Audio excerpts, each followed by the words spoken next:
Well, hi, JD here again. Another finance related car video for you today. I know some of the other videos that I've done have gone down quite well with some of my subscribers, so I thought I would share something with you that I've been kind of working on and considering for the past few weeks. And basically I've reached the conclusion through what I'm about to demonstrate today is that I'm never ever going to buy a brand new car again, regardless of how good the initial discount is. And the reason for that, it's more to do with my personal circumstances. I'm not saying that buying a brand new car isn't a good thing to do, but my issue is that I never keep them long enough. I never ever keep my cars more than a year. And that's a terrible thing to do, but I get bored easily and I like trying different cars. And the problem with a new PCP, regardless of the rate and regardless of the however good the discount is, because you're going to hit that depreciation curve straight away, a massive depreciation curve I might add on some cars, for me it's just not going to work. So I've found a way that I think I can pretty much get myself into I'm not going to say new, a different car every 12 months. And it's basically taking advantage of car supermarkets. So I'm going to go through two examples. One is my own BMW M140 finance agreement. And then also I'm considering a BMW 640D Grand Coupe at the moment. It's about 2 years old and you can pick them up at car supermarkets for an absolute steal. And I'm going to show you why it's such a good thing to do if you're going to change your car as often as I do. So what I've also done is on my spreadsheet here, this is a spreadsheet which I've shared before, and it basically is a pretty good, accurate way of determining settlement cost after any particular period on a PCP. But what I've also done is I've added on the cap value of the two cars at kind of the 1 year, 2 year, 3 year and 4 year points. So you can see what the settlement figure on the finance is compared with what the cap value is. Now, if you're not sure what the cap value is, basically it's what the trade uses to value a car. So in my experience, I've taken values before on websites such as wisebuyers.co.uk and Parker's, and they always seem to be very optimistic. The cap value seems to be a very, very good indication of what you could typically get at somewhere like WeWantAnyCar.com, who pay a little bit more in my experience than WeBuyAnyCar.com, but it gives you a very good estimation of what you could expect to sell that car back to the trade at. So I'm not talking about selling it privately, I'm talking about being able to get out the car and walk away. So first of all, let's just have a look at the BMW M140. So if anyone's seen my previous videos on this, it's a great car, absolutely brilliant, and I got a very high spec one and I got a very good discount, but as you can see I'm actually still in a bit of a pickle if I wanted to get out now. So the total cost of that car was 31,116. I got about £8,500 off, so it's a very good discount, and I put a small deposit in, £1,049 into the deal. So the actual amount borrowed was £30,067, and it had a guaranteed future value based on 48 months at 8,000 miles per annum of 14,117. So essentially I'm financing about £16,000 over 47 payments. The interest rate was good. The interest rate was 3.9 APR, so it's a very good rate. In quarter one of 2018, I think BMW have put this up to 4.9. It fluctuates depending on the quarter. So I got a good deal at 3.9. And as I said, it was for 48 months. So BMW use kind of term minus one. So if it's a 48-month agreement, it's 47 equal monthly payments with your balloon payment in month 48. I'm going to be totally honest with you and show you what a bit of a pickle I'm in with this car. I've now made 8 monthly payments. We are in February 2018. I bought this in May 2017. This is showing me, look, the amount. So that's my monthly payment, give or take 50 pence.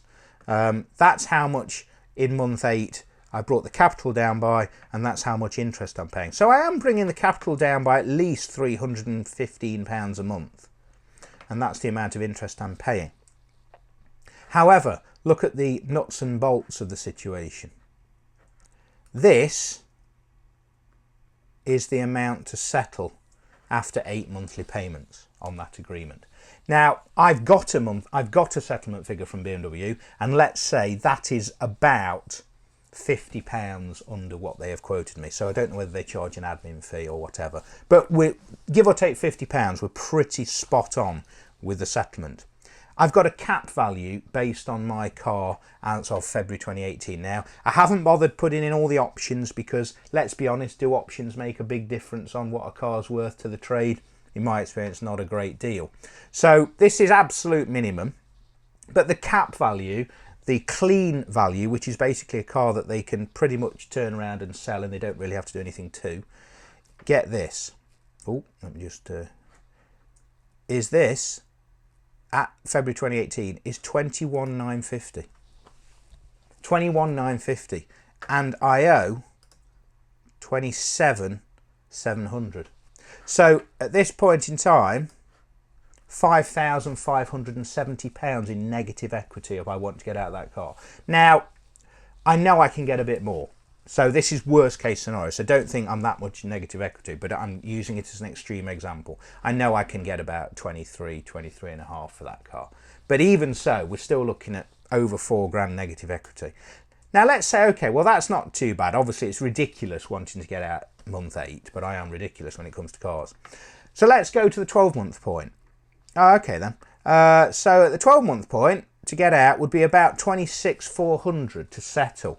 Oh, what's the cap value? So I've done a 12-month-old M140 on the cap value, 19,850 it's coming out at. This is at February 2018 on a year-old car. That gives me even more negative equity if I keep it for another few more months. So, okay, yeah, ridiculous. You don't really want to sell a car 12 months into an agreement, but you might want to get out of it after 2 years. Let's have a look at the 2-year point.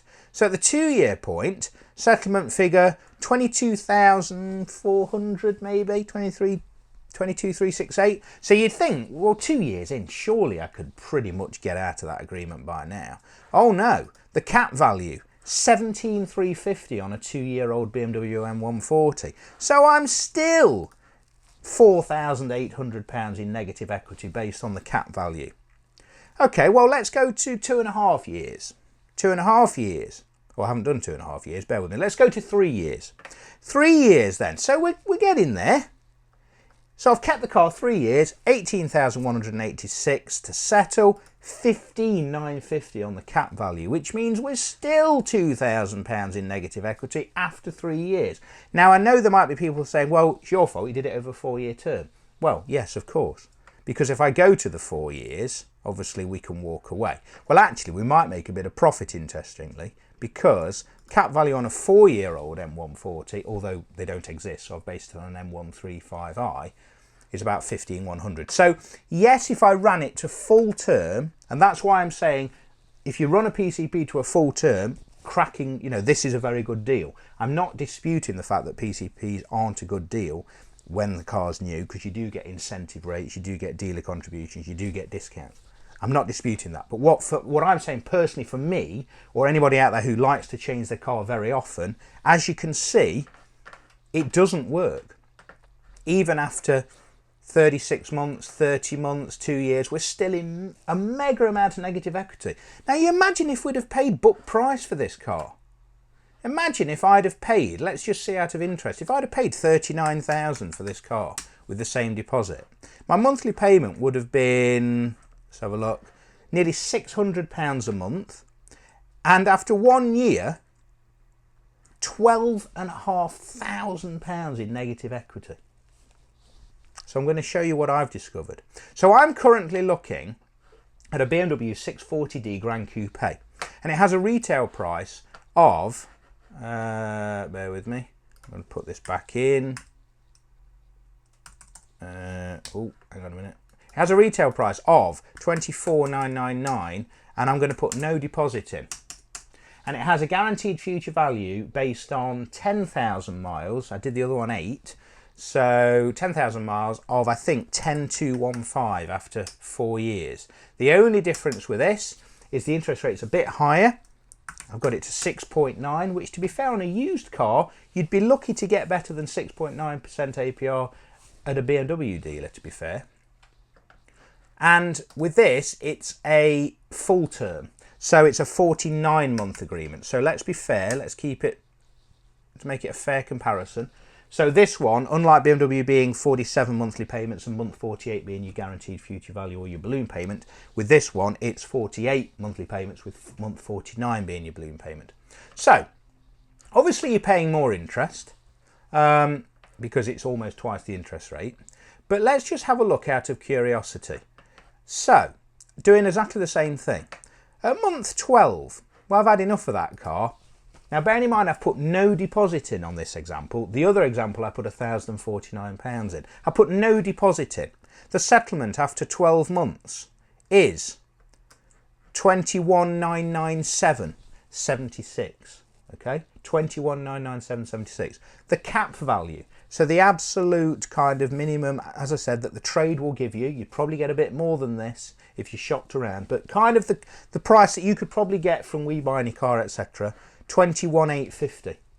So I've ran that car for 12 months. It's got, I think it's got 10 months, 11 months of manufacturer's warranty left on it. It's had a service, so there shouldn't be much to pay. There might be tyres, but we'll see. The cap value at 12 months time is 21,850. So I'm only £147 in negative equity, and I put no deposit in at all.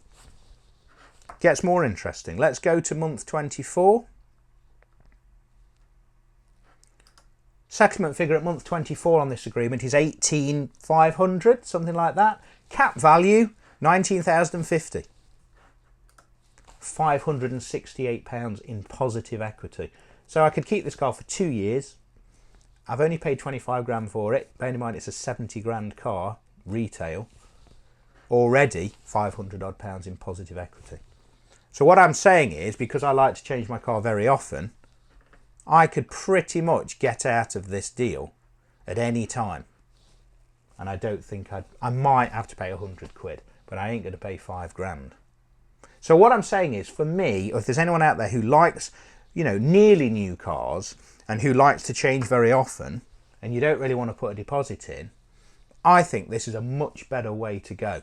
If you look at places like Available Car, Motorpoint, whatever, if you look at these places, they've got so many good cars. They've got Audi, you know, I saw an Audi A6, I think it was an Audi A6 2 litre TDI, S-Tronic, S-Line, I think it was a 65 plate, so it was what, 2 years old. It had probably done 15,000 miles. They were knocking them out at something, don't quote me, but something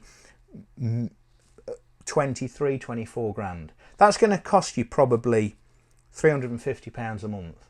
Do that for a year and get out of it. For me, it's an absolute no-brainer. Let me just show you this at month 36. So after 3 years, £1,600 up, and I put no deposit in. And at the end, over £3,000 up. So that would be a 6-year-old, because bear in mind this is a 2-year-old car, 4-year-old term.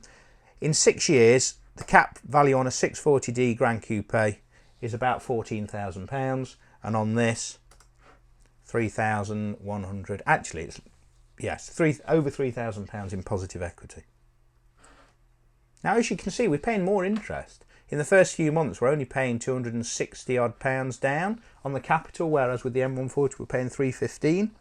So we're paying less off the agreement, but because we've already taken that massive depreciation hit, we're pretty much always in positive equity against the cap value for any given month.